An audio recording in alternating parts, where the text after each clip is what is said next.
Premijer privremenih kosovskih institucija Avdullah Hoti izjavio je danas da će, ukoliko se tokom dijaloga sa Beogradom ne postigne uzajamno priznanje, Kosovo nastaviti kao nezavisna država. Dijalog kao proces je pitanje meseci, nastavit ćemo vrlo brzo, a ako ne postignemo uzajamno priznanje, Kosovo će nastaviti kao nezavisna država, rekao je Hoti, prenosi portal Ekonomija online. On je naglasio da političke stranke na Kosovu pokušavaju da organizuju sastanak što je pre moguće kako bi se postigao dogovor o izboru predsjednika i kazao da je to pitanje hitno jer će već u januaru biti prekasno za pronalaženje rešenja. Maksimum koji se može nastaviti sa ovom situacijom je 6 meseci, ali nećemo čekati 6 meseci. Verujem da je u januaru prekasno za postizanje sporazuma, rekao je Hoti.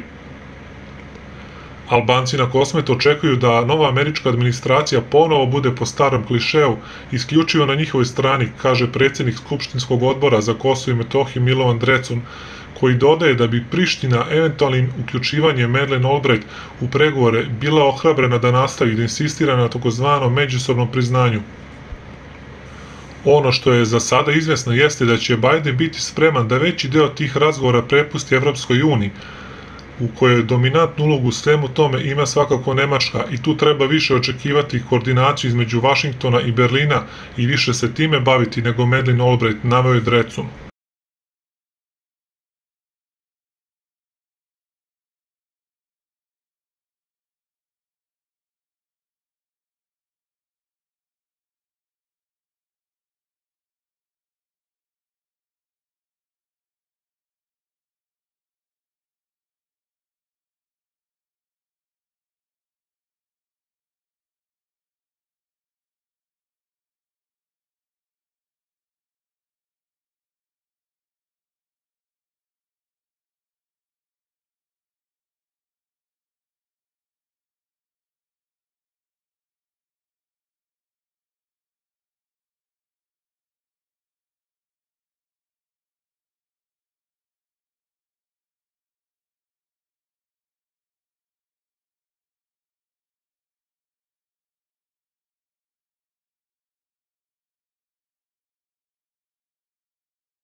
Članice